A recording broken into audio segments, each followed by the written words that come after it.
Tādi notikumi kā šodien vēl nekad nav piedzīvoti. Upes un strauti tuvākajā laikā pārplūdīs, viesuļvētra radīto seku dēļ, tūkstošiem māju joprojām ir bez elektrības. 3 viesuļvētras ir apstājušās ārpus pilsētas. Pašlaik ir jūtamas zemes vibrācijas, šķiet ir sākusies zemestrīce. Nekad agrāk neesmu redzējusi tik briesmīgus laikapstākļus. Es jums iesaku.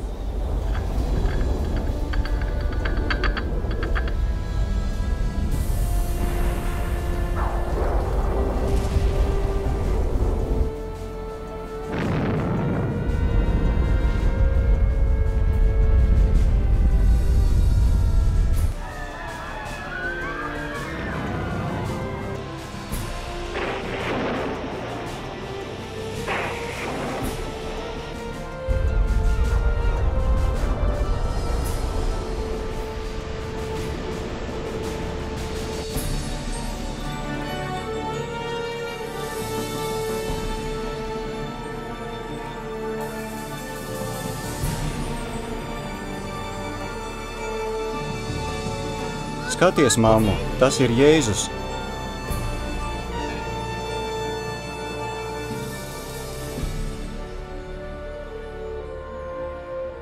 Bībeles pravietojuma grāmatas ilgi bijušas noslēpumā tītas, seni teksti, kodēti skaitļi, simboliski tēli. Tas viss norāda uz pārsteidzošiem apokalipses notikumiem, kuri tuvojas. Vai tiešām ir iespējams saprast, ko tas viss nozīmē? Kas ir zvēra zīme? Vai tas ir, kā citi saka, datora čips, kas ievietots zem ādas, vai kas daudz vairāk? Un kā ar Antikristu? Vai šis ļaunais dieva ienaidnieks jau ir parādījies, vai viņš vēl gaida ēnā? Vai teroristu uzbrukumi ietekmēs zemes pēdējās nelaimes? Vai mēs piedzīvosim lielās cīņas un pēdējos 7 mocību šausmas? Kas mums jāzina, lai mēs netiktu atstāti, kad kungs atgriezīsies? Vai mēs atpazīsim pēdējās dienas un zināsim, ko sagaidīt? Tas, ko jūs redzēsiet, atklās, ko Bībele patiesībā saka par zemes pēdējiem notikumiem. Pievienojieties mums, atklājot pārsteidzošus faktus par Bībeles pravietojuma pēdējiem notikumiem.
Bet tu, Daniel, paglabā labi slepenībā šais atklāsmes sacīto un apzīmogo šo grāmatu līdz pēdējiem beigu laikam.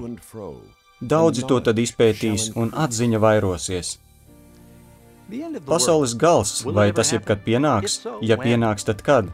Šis ir viens no visu laiku vissvarīgākajiem un noslēpumainākajiem jautājumiem. Bībeles pravietis Daniels skaidri paredzēja, ka tieši pirms pasaules gala mēs piedzīvosim dramatisku gudrības vairošanos. Vai tas ir noticis? Palūkosimies uz to, cik daudz un dažādi mainījušies transporta līdzekļi pēdējā laikā.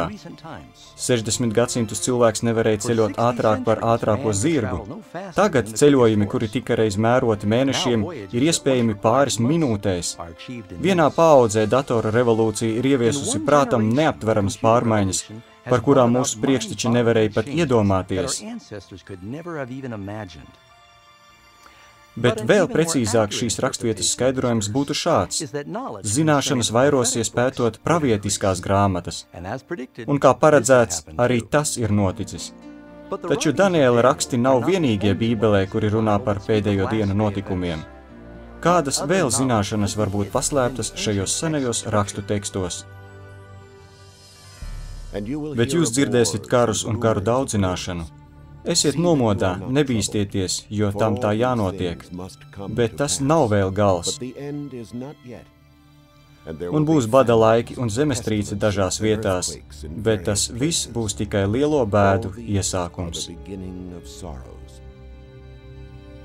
Jūs varat ātri aplūkot notiekošo visā pasaulē un saprast, ka gan politiskie, gan dabas spēki ir izveidojuši mūsdienu pasauli par bīstamu vietu, kurā dzīvot. Padomājiet, pēdējos 100 gados pasaule ir piedzīvojusi 2 pasaules karus un neskaitāmus citus konfliktus. Nemaz nerunājot par pieaugošo starptautisko terorismu, kā arī daudzas nāvējošas dabas katastrofas, zemestrīces, ugunsgrēkus, plūdus, tornado, vētras iznīcinātājas, postošus laika apstākļus. Viss turpina nest arvien lielāku postu uz mūsu planētas. Abrīnojami, apostols Jānis paredzēja, ka viena no pēdējo dienu zīmēm būs cilvēka spēja iznīcināt mūsu planētu. Atklāsmes grāmatā 11. nodaļas 18. pantā viņš teica: laiks nāk, kad Dievs samaitās tos, kas zemi samaitā. Šis pravietojums ir skaidri piepildīts. Jau gadsimtiem ilgi cilvēks var daudz vairāk nekā tikai šaut uz saviem ienaidniekiem ar liesmojošām pultām vai lielgabalu lodēm. Tagad mums ir pieejami postoši ieroči, kuri acu mirklī var iznīcināt dzīvību uz šīs planētas. Jēzus pat paredzēja, ja viņa atnākšana tiktu novilcināta, neviens neizdzīvotu. Kristus brīdināja, ka mums būs jāpiedzīvo visas šīs briesmas, bet tas būs tikai lielo bēdu iesākums. Vai ir iespējams, ka cilvēku rasa dara ko tādu, lai izraisītu zemes pēdējos notikumus? Bet zini to, ka pēdējās dienās iestāsies grūti laiki, jo cilvēki būs patmīlīgi, mantaskārīgi, lielīgi, augstprātīgi, zaimotāji, nepaklausīgi vecākiem, nepateicīgi, neganti, cietsirdīgi, nesamierināmi, apmelotāji, nesavaldīgi, nesavaldāmi, labānīdēji. Ik viens, kurš dzīvojas pēdējās 10 gadēs, nevar noliegt pastāvīgo un biedējošo morāles normu krīzi mūsdienu sabiedrībā. Katra paudze paplašina pieņemamas uzvedības robežas. Tādēļ katra nākamā paudze ir zemākā morāles līmenī kā iepriekšējā. Diemžēl izskatās, ka šai kaunpilnai tendencei nav gala. Noādienās hroniskā morāles krīze izraisīja globālu iznīcināšanu plūdos, un latadienās Sodomas un Gomoras perversā izlaidība izraisīja to iznīcināšanu ar uguni no debesīm. Kā tas bija latadienās, ēda, dzēra, pirka, pārdeva, dēstīja un būvēja. Bet tai dienā, kad lats izgāja no Sodomas, un uguns un sērs lija no debesīm un visus iznīcināja. Tāpat būs tai dienā, kad parādīsies cilvēka dēls. Vai varētu būt, ka mūsdienās palielinātā netikumība un perversija atkal izsauks sodību no debesīm? Bībele arī brīdina, ka pēdējās dienās sabiedrība ne tikai noraidīs morāles likumus, bet arvien vairāk pievērsīsies spiritismam un okultismam. Gars skaidri saka, ka vēlākos laikos daži atkritīs no ticības, pieķerdamies maldu gariem un dēmonu mācībām. Svētajos rakstos ir aizliegta komunicēšana ar mirušajiem, bet tā strauji tiek pieņemta pat mūsdienu baznīcās. Televīzijas programmās un filmās māca burvestības, un okultisma izpausmes ir kļuvušas ļoti populāras, īpaši starp jauniešiem. Par spīti spiritisma un netikumības pieaugumam, Bībele māca, ka tur, kur vairojies grēks, vairosies žēlastība. Un viens vienīgs gaismas stars pēdējās dienās ir Jēzus apsolījums, ka tieši pirms viņa atnākšanas evaņģēlijs tiks sludināts visai pasaulē. Un šis valstības evaņģēlijs tiks sludināts visā pasaulē par liecību visām tautām, un tad nāks gals. Kas agrāk likās neiespējami pasludināt evaņģēliju visai pasaulē, strauji kļūst par realitāti. Caur misionāriem, grāmatām, ierakstiem, Satelītu pārraidēm un internetu evaņģēlijs strauji aizsniedz visu pasauli. Glābšanas vēsts nekad nav bijusi tālāk izplatīta kā mūsdienās. Bībele atklāja, ka mēs nepārprotami dzīvojam zemes pēdējās dienās. Gudrības vairošanās, globālā nestabilitāte, morāles pazemināšanās un pastiprināta interese par okultismu. Tas viss liecina, ka beigas ir tuvu. Pēdējo laiku zīmes strauji piepildās. Tomēr tas nav viss. Bībele mūs brīdina, ka šie pretējie, labā un ļaunā spēki novedīs pasauli līdz pēdējai lielajai cīņai. Drīz kāda nezināmā globālā krīze piemeklēs visu pasauli visbriesmīgākajos notikumos, kādus pasaule jebkad piedzīvojusi.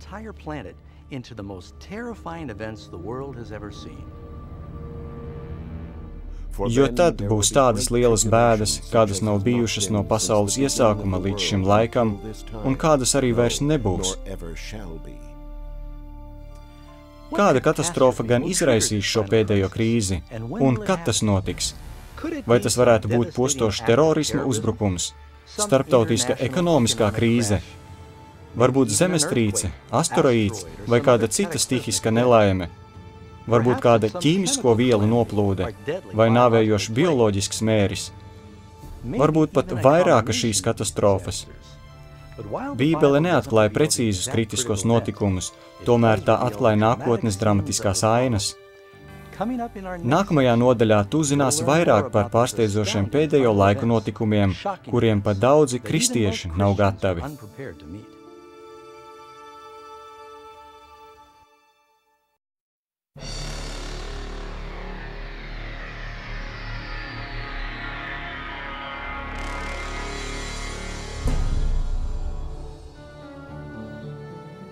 Kad sāksies lielās nelaimes, pasaules līderi cīnīsies ar pieaugošajām grūtībām.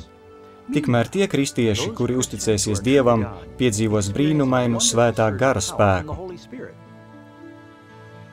Pēc tam es redzēju citu eņģeli nokāpjam no debesīm, un zeme kļuva gaiša no viņa spožuma. Šis varenais spēks, kurš iedvesmo Dieva cilvēkus, ir svētais gars. Ar svētu pārdrošību viņi liecinās par Dievu, vadot daudzus uz reformāciju un aicinot pazudušos pie Kristus. Viņi stāv stipri ticībā Dieva vārdam un aicina visus nožēlot grēkus un paklausīt Dieva baušļiem. Atmodas atmosfēra virsās pāri pasaulei, un svētais gars aicina mācītājus un draudzes locekļus dedzīgi strādāt dvēseļu glābšanas darbā. Jo vairāk tiek sludināts svētā gara darbs, jo vairāk pastiprinās okultisma izpausmes. Daudzus pievils dēmoni, kuri maskējušies zem to mīļajiem aizgājējiem vai Bībeles svētajiem, kuri jau sen miruši. Viņi runā miera un cerības pilnus vārdus, tomēr tie ir bīstami vārdi, un tās ir kļūdu pilnas mācības. Par viņiem Bībele brīdina. Tie ir ļaunie gari, kas dara brīnumus.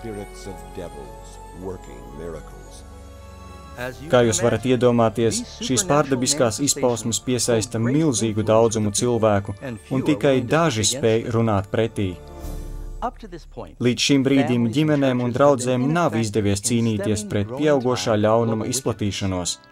Visā šajā politiskajā, morālajā, dabiskajā ļaunumā cilvēki izmisīgi meklē efektīvu veidu, kā cīnīties pret plašo pieaugošo netikumību.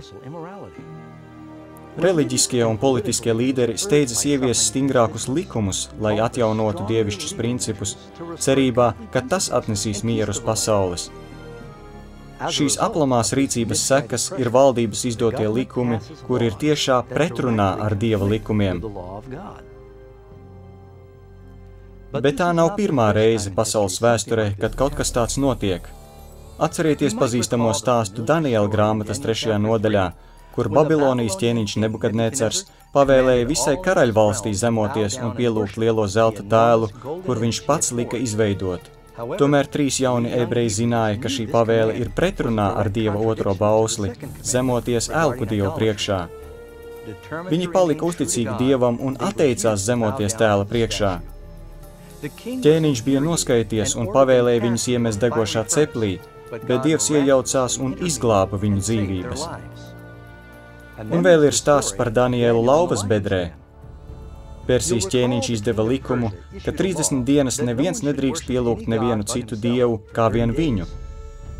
Bet Daniels zināja, ka pakļaujoties šai pavēlei, viņam vajadzētu pārkāpt dieva pirmo bausli. Daniels atklāti un drosmīgi turpināja savu dienišķo ieradumu pielūgt dievu, pat zinot, ka viņa dzīvība ir apdraudēta. Daniela ienaidnieki drīz ziņoja par šo pārkāpumu ķēniņam, kurš negribīgi iemeta savu uzticamo kalpu lauvas bedrē. Bet atkal Dievs atklāja savu varu un brīnumainā veidā izglāba Daniela dzīvību. Tāpat būs arī pēdējās dienās. Atklāsmes grāmata paredz, ka kāda ļauna vara pārvaldīs pasaules valdības, lai tās izstrādātu likumus, kā cilvēkiem būtu jāpielūdz Dievs. Šie likumi ārēji radīs iespaidu, ka tie ceļ pasaules morāles normas, bet patiesībā tie sagatavo pasauli pieņemt zvēra zīmi un antikristu. Jo uzstāsies viltus kristi un viltus pravieši, un darīs lielas zīmes un brīnumus, lai pieviltu, ja iespējams, arī izredzētos. Šajā laikā, kad krīze pieaug, kad pasaule izmisumā meklē atvieglojumu un globālu stabilitāti, palīdzība nāk vispārsteidzošākajā veidā. Visā pasaulē visdažādākajās vietās ir dzirdami saucieni: Jēzus ir atnācis, Jēzus ir atgriezies. Starojoša, harizmātiska būtne apgalvo, ka ir Dieva dēls. Visas ziņu aģentūras steidzas pie šīs pārsteidzošās būtnes, lai redzētu brīnumus. Viņi dzird atkārtojam daudzus tos pašus vārdus, kurus Jēzus runāja svētajos rakstos. Šo notikumu pārraidīs visā pasaulē ar satelītu palīdzību, un miljoniem cilvēku aplami noticēs, ka šī pārraide televīzijā ir piepildījusi rakstvietu, viņu redzēs katra acs. Daudz reliģiju nepacietīgi gaida glābēju, un šī žilbinošā būtne liekas kā atbildi uz viņu lūgšanām. Bet otrajā vēstulē korintiešiem Bībele brīdina, ka pats Sātans var pārvērsties par gaismas eņģeli. Skumji, bet tas nebūs Jēzus, kuru cilvēki būs sagaidījuši ar atplestām rokām, bet gan Sātans izliekoties par Dieva dēlu. Šādi darot, Velns ir spējīgs apvienot visus pasaules cilvēkus un ieviest savu pielūgsmes sistēmu. Un tā viņš īsteno lielāko pievilšanu, kāda jebkad piedzīvota cilvēces vēsturē.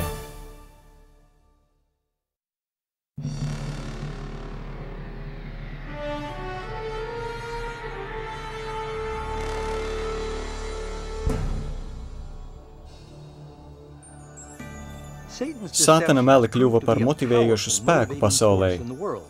Vairums garīgo līderu pieņem šo viltvārdi, tāpat kā kļūdaino pielūgsmes sistēmu. Pieaugot katastrofu daudzumam visā pasaulē, baznīcu līderi uzskata, ka tie nedrīkst kavēties pārliecināt visu pasauli par viltvāržu mesijas doktrīnām. Šeit vajadzīga svēto izturība, kas tur Dieva baušļus un Jēzus liecību. Ne visi ir pievilti.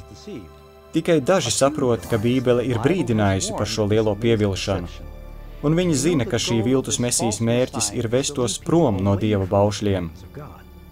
Bet tā nebūs pirmā reize, kad Sātans parādīsies kā gaismas eņģelis.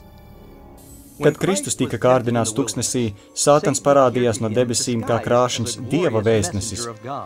Bet Velns parādīja savu īsto raksturu, kārdinot Jēzu nepaklausīt Dieva vārdam.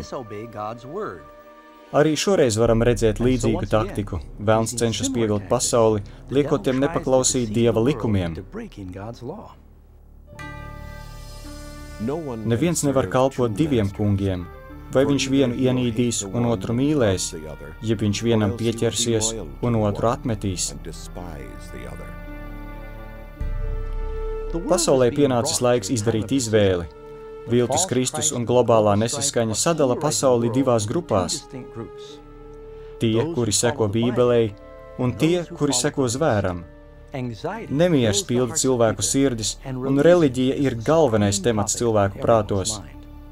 Televīzijā, radio intervijās un tiesas debatēs Dieva patiesie sekotāji tiks vesti pie pasaules vadītājiem, kur tie sniegs spēcīgus un daļrunīgus pamatojumus Bībelē par viņu iebildumiem pret cilvēkiem uzspiesto viltus pielūgsmes sistēmu. Dieva baušļi un patiesa pielūgsme ir katras sarunas centrā. Svētā gara vadīti Dieva kalpi nepārprotami pārliecina par Bībeles patiesumu, un tūkstoši visā pasaulē pamet savas nedzīvās baznīcas un pieņem lēmumu pievienoties nepopulārajiem, bet patiesajiem Jēzus sekotājiem. Jautājums, vai mums paklausīt Dievam vai cilvēkiem, populārajai tradīcijai vai svētiem rakstiem, sadala pasauli vienā no divām grupām. Vienā pusē ir tie, kuri saņem Dieva zīmi, bet otrā pusē ir tie, kuri saņem zvēra zīmi.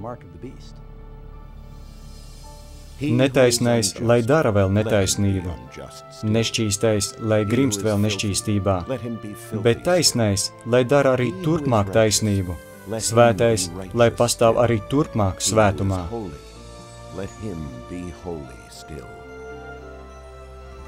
Šis atklāsmes grāmatas teksts atklāja nākamo lielo notikumu, kad katrs vīrs, sieva un bērns izdarīs savu pēdējo izvēli par vai pret Kristu.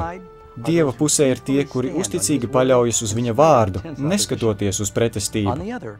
Otrā pusē ir tie, kuri pieņem cilvēku dotās reliģiskās tradīcijas. Tāpat kā tieši pirms plūdiem Noa šķirsta durvis tika aizzīmogotas, arī žēlastības durvis tiks beidzot aizvērtas, un pasaulē un pazudušajiem vairs nebūs pieejama Dieva žēlastība. Jēzus otrā atnākšana patiešām notiks, bet pirms tam pasauli piedzīvos postošākās mocības, kādas cilvēce jebkad pieredzējusi. Es dzirdēju, stipra balss templī sauca 7 eņģeļiem. Eita un izlejiet 7 Dieva dusmu kausus pār zemi. Pirmais gāja un izlēja savu kausu pār zemi. Tad piemetās ļauni, nikni augoņi cilvēkiem, kam bija zvēra zīme un kas pielūdza viņa tēlu. Ir pazaudēta cerība, ka viss būs labi, jo atklāsmes grāmatas 7 pēdējās mocības strauji nāk pār šo zemi. Šīs ir visbriesmīgākās slimības, kādas cilvēka acs jebkad skatījusi vai vēl skatīs. Pirmā mocība ir ļoti sāpīga, dedzinoša čūla, kas parādās negaidīti un rada daudz ciešanu zudušajiem cilvēkiem. Pēc tam būs vēl 6 postošas mocības. Jūras un upju ūdeņi pārvērtīsies asinīs. Saule kļūst tik spēcīga, lai sadedzinātu cilvēku stiprā karstumā. Par panikā esošajiem pasaules iedzīvotājiem, kad tie piedzīvos mocību pēc mocībām, nāks šausmu lietus. Šajā laikā daži no izglābtajiem atradīs patvērumu pamestās vietās, kur par viņiem parūpēsies un tos aizsargās Dieva eņģeļi. Citi šķiet ir aizmirsti un atstāti vieni cietumos, taču viņi nav Dieva aizmirsti. Dieva uzticamie ļaudis ir pasargāti no mocībām, tāpat kā Izraēla bērni tika pasargāti no mocībām pirms iziešanas no Ēģiptes. Tagad uzticīgiem ir baiļu pilns laiks pārmeklējot savas dvēseles. Viņu prātos ir tikai viena doma – vai esam salīdzinājušies ar Dievu? Visbeidzot, viņi atrod mierinājumu, pilnībā uzticoties Dieva apsolījumiem. Tad pūķis sadusmojās par sievu un gāja karot ar pārējiem viņas cilts locekļiem, kas turēja Dieva baušļus un apliecināja Jēzu. Viltus Kristus pārliecināti, pazudušie tic, ka vienīgā cerība, kā atbrīvoties no šausmīgajām mocībām, ir iznīcināt tos, kuri pretojas viņiem. Tiks pieņemts lēmums atrast un iznīcināt Dieva cilvēkus, kuri cieši turās pie svētajiem rakstiem. Un tā šajā garīgajā kaujas laukā cīnās tie, kuri seko cilvēku tradīcijām un pielūdz zvēru, un tie, kuri mīl Jēzu un paklausa viņa baušļiem. Šī ir pēdējā lielā cīņa. Ļaunā pasaule beidzot ir sasniegusi Dieva pacietības robežu. Ir pienācis laiks Dievam iejaukties un izglābt savus uzticīgos bērnus.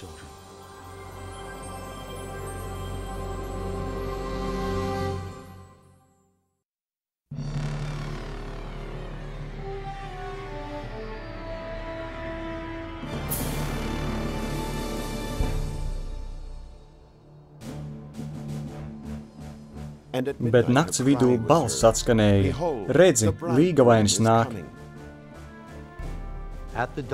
Visu laikmetu ilgas kļūst par realitāti šajā vistumšākajā stundā. Dieva pavēlošā balss saka: viss piepildīts. Dardošā balss satricina debesis. Tad notiek milzīga zemestrīce, kā zīme par drīzu debesu armijas ierašanos. Vēl nesen vājie un izmocītie Dieva bērni tiek ieskauti varavīksnes aplī un pasargāti no apspiedējiem. Viņu sejas mirdz, jo viņi zina, ka viņu pestītājs un viņa eņģeļu armija nāk, lai vestu tos mājās. Redzi, viņš nāk uz padebešiem. Viņu redzēs katra acs un tie, kas viņu dūruši. Par viņu vaimanās visas zemes ciltis. Šī nav slepenā aizraušana, par kuru varbūt esat dzirdējuši. Ik viens mūsu planētas iedzīvotājs pieredzēs šo brīnišķīgo notikumu. Tomēr daudz ir nobijušies. Grēcinieki izmisīgi bēg uz klintīm un alām, cerībā atrast kādu vietu, kur paslēpties no svētā ķēniņa tuvošanās. Kā Jēzus solīja, jaunie cilvēki, kuri bija klāt pie viņa krustā sišanas, tiks augšām celti no to kapiem, lai piedzīvotu Kristus atgriešanos godības mākoņos. Pats kungs nāks no debesīm, kad Dievs to pavēlēs, atskanot erķeņģeļa balsī un Dieva bazūnei. Tad pirmie celsies tie, kas ticībā uz Kristu miruši. Spēcīga bazūne dzirdama debesīs, un varenā glābēja balss sauc visu laikmetu guļošos svētos sakot: Mostieties, mostieties, mostieties jūs, kas guļat putekļos, un celieties! Visā pasaulē liela armija svēto pamostas no putekļānajām gultām, viņiem tiek piešķirts jauns, godības un nemirstības ķermenis bez jebkādiem trūkumiem vai ievainojumiem. Tad tie, kuri ir dzīvojuši bēdu laikā, arī tiek pārvērsti. Vienā acu mirklī viņiem tiek doti jauni, skaisti, nemirstīgi ķermeņi. Pārbijušies grēcinieki ar izmisumu noraugās uz šo abrīnojamo skatu. Pēc tam mēs, dzīvie, kas vēl pāri palikuši, kopā ar viņiem tiksim aizrauti gaisā padebešos pretim tam kungam. Tā mēs būsim kopā ar to kungu vienmēr. Paceļoties un attālinoties no zemes, atpirktie lido un paceļas pāri iznīcībai. Viņi lido, lai satiktos ar savu glābēju pie eņģeļu mākoņiem. Asaras, grēks un ciešanas nu ir mūžīgā aizmirstībā. Plaisa, kas to šķīra no kunga, ir uz mūžiem iznīcināta, un viņi var vaigu vaigā skatīt savu Dievu un viņa debesu eņģeļus. Tā kunga nokautie gulēs tanī dienā no viena zemes gala līdz otram neapraudāti, nepievākti un neapglabāti. Tie būs kā mēslojums atklātā laukā. Tie, kuri palikuši uz zemes, piedzīvos haosu, kas pārņems planētu. Viesuļvētras un dēmonu kliedzieni, zemestrīces, trakojoši okeāni, salu iznīcināšana, melni draudoši mākoņi pārņem planētu un krīt milzīgi krustas graudi. Grēciniekus, kuriem izdevās izdzīvot šajās katastrofās, drīz iznīcinās tā kunga klātbūtnes godība. Viņu ķermeņi guļ izmētāti pa iznīcināto planētu. Pirmo reizi kopš radīšanas zeme ir pilnīgi tukša, bez cilvēku dzīvības pazīmēm. Tikai Sātans un viņa kritušie eņģeļi tiek atstāti te, lai saprastu savas sacelšanās sekas.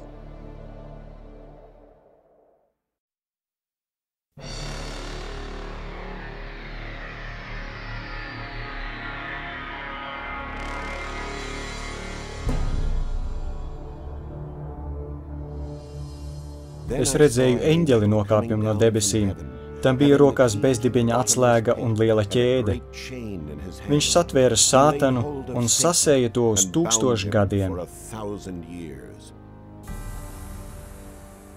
Atrodoties pašu iznīcinātajā pasaulē, Sātans un viņa eņģeļi tiek ieslodzīti uz zemes 1000 gadus. Viņi ir ieslodzīti šajā tumšajā, neapdzīvotajā un bezformas planētā. Sātanam ar saviem dēmoniem atliek tikai gaidīt un pārdomāt savu nākotnes sodu. Visur, kur viņš raugās, ir izpostītas pilsētas, izdeguši meži un izkaltuši kauli. Tās ir sekas viņa karam pret debesīm. Ieslodzīts šajā bezdibenī, nevarēdams nevienu kārdināt vai ar kādu manipulēt, viņš ir pilnīgi nožēlojams. Tad es redzēju troņus, uz tiem apsēdās kādi, tiem bija dots tiesu spriest, un tie valdīja kopā ar Kristu 1000 gadu. Kamēr Sātans ir atstāts pārdomāt savu likteni, atpirktie izbauda neaprakstāmās debesu svētības. Ik viens no viņiem satiek savu sargeņģeli, kuri sniedz atbildes uz daudzajiem jautājumiem par viņu dzīvi uz zemes. Tad Dievs, sniedzot pilnīgu atklātību, aicina atpirktos piedalīties tiesāšanas darbos, atverot viņu priekšā visas pazudušo dvēseļu dzīves. Atpirktajiem tagad ir iespēja saprast, kāpēc daži cilvēki, kurus viņi cerēja ieraudzīt debesīs, tur nav. Zudušo cilvēku slēptās domas tagad ir atklātas. Tiek noņemts pārklājs, lai atklātu katras dvēseles garīgo cīņu. Pat kritušo eņģeļu rīcība ir skaidri redzama. Dieva rakstura pilnīga atklātība ir abrīnojama. Pāvils 1. vēstulē korintiešiem 6:2 sacīja, ka svētie tiesās pasauli. Pirms katrs grēcinieks saņems pēdējo sodu, viņa ierakstus uzmanīgi pārskatīs cilvēki, kuri zina un saprot zemes grūtās cīņas. Visi grēcinieka vārdi un darbi ir pret Dieva vārdu. Viņu taisnīgais spriedums ir apstiprināts un sods ir noteikts. Visbeidzot, 1000 gadus pašās beigās, Jēzus un viņa atpirktie gatavojas atgriezties uz zemi. Ir pienācis laiks Sātanam, viņa eņģeļiem un pazudušajiem piedzīvot savas rīcības sekas. Drīz lēnprātīgi iemantos zemi, bet vispirms Dievam jāizpilda pēdējā tiesas fāze, un viss univers jātīra no grēka.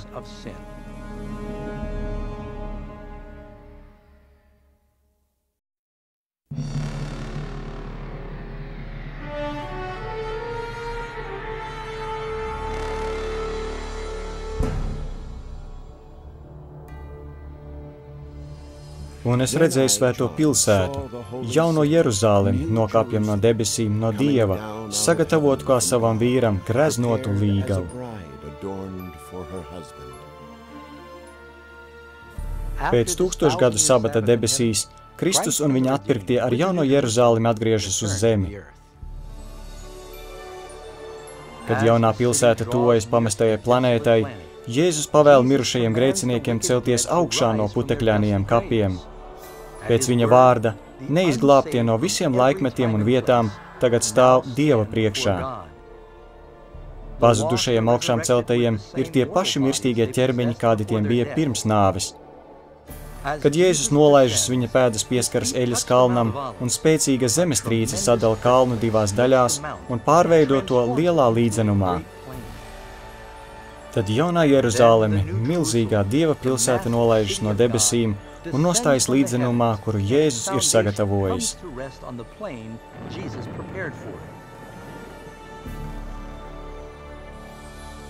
Un kad 1000 gadu būs pagājis, Sātans tiks atslabināts no sava cietuma, un tas ies pievilt tautas un tos sapulcināt karam.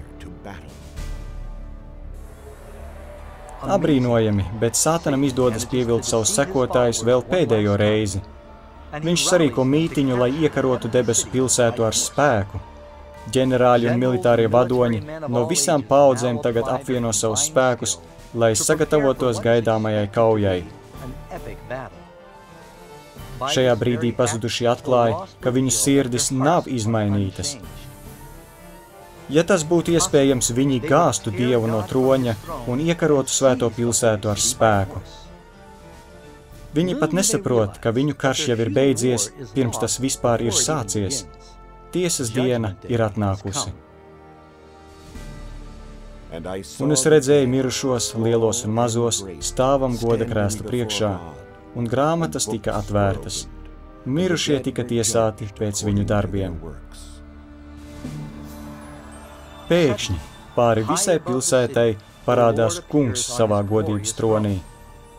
Visi grēcinieku kaujas plāni tiek nekavējoties pārtraukti.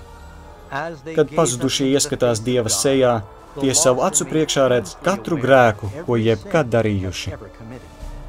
Viņiem tiek atgādināta katra reize, kad viņi centās apklusināt savu sirdsapziņu. Katra reize, kad viņi atteicās no svētā gara vadības. Citi ir miruši pārliecināti, ka viņi ir veiksmīgi paslēpuši slepkavības, noziegumu un netikuma grēkus. Kaunā tie piedzīvo to, ko Jēzus bija sacījis Lukas 12. nodaļā. Nav nekas apslēpts, kas netiks atklāts, un nekas nav nezināms, kas nenāks gaismā. Viņu dzīves skatiem slīdot gar to acīm, katra pazudusī dvēsele pilnīgi saprot, ka viņi paši ar savu gribu ir noraidījuši glābšanu. Traģiski, ka laime un prieks, kas ir tiem, kuri ir pilsētā, nekad nepiederēs tiem, kas ir ārpus tās. Bezcerība un bailes, kas tos pārņem, ir vārdiem neaprakstāmas. Dumpinieki nevar noliegt Dieva taisnīgumu un pasludināt viņu par vainīgu. Vienā balsī viņi sauc: taisnīgi un patiesi ir tavi ceļi, tu, svēto ķēniņ. Un krītot ceļos, viņi pielūdz dzīvības princi. Tie uzkāpa zemes augstienē, ielēca svēto nometni un mīļoto pilsētu. Tad uguns krita no debesīm un aprietos. Visbeidzot, pazudušajiem ir pienācis laiks sastapties ar savas rīcības neatgriezeniskajām sekām.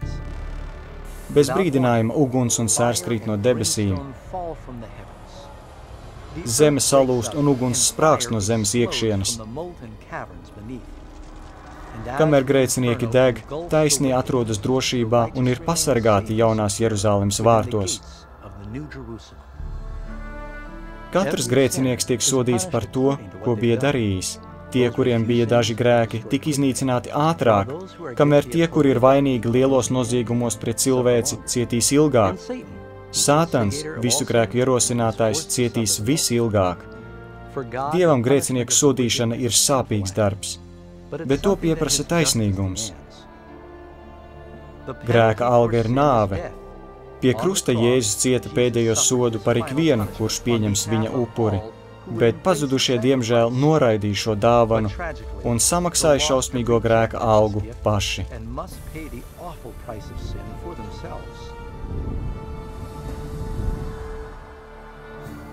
Jo redzi, nāks diena, kas kvēlos kā karsti nokurināta krāsns. Tad visi pārgalvīgie nievātāji un ļaundari būs kā rugāji. Jūs samīsit bezdievīgos, jo viņiem būs kļūt par pīšļiem zem jūsu kājām. Kad tika pasludināts pēdējais spriedums, universa iedzīvotāji pacēla savas balsis un slavēja Dievu, ka Sātana briesmu vara ir beigusies uz visiem laikiem. Miers universā ir nodrošināts uz visiem laikiem, un Dievs pievērš savu uzmanību, lai radītu jaunas debesis un jaunu zemi.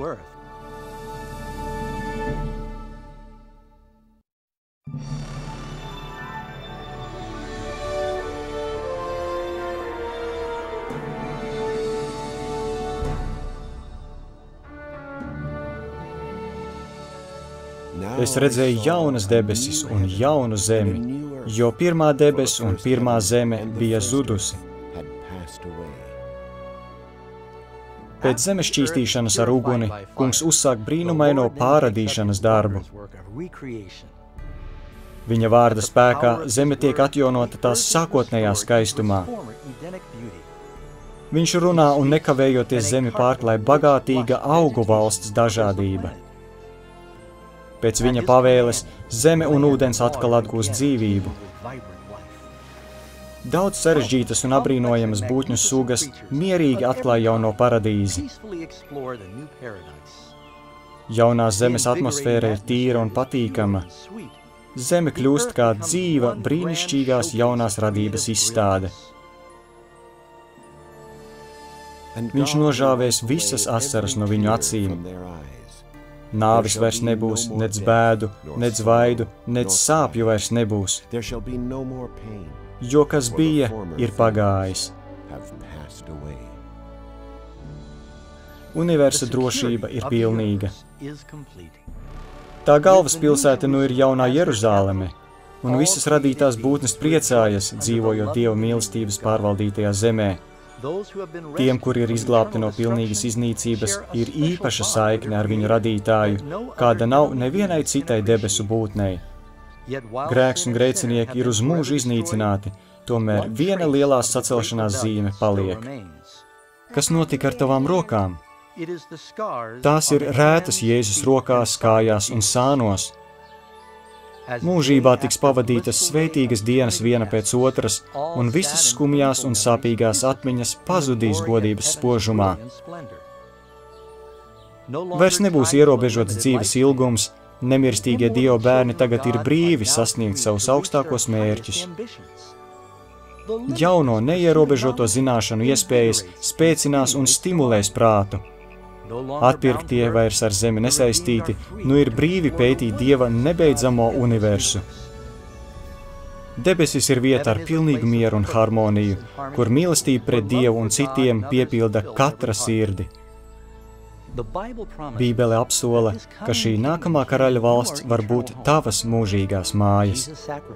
Jēzus upurēja sevi pie krusta, lai sniegtu tev piedošanu un uzvaru pār grēku. Vairāk par visu citu Jēzus vēlas, lai tu dzīvotu kopā ar viņu šajā jaunajā zemē. Viņš ir izmisis, lai tevi izglābtu, tomēr viņš nevar piespiest tevi pieņemt šo lēmumu. Tev pašam ir jāizvēlas pieņemt to. Vai tu nāksi pie viņa jau šodien? Lūdzu viņu šodien, un viņš ienāks tavā sirdī.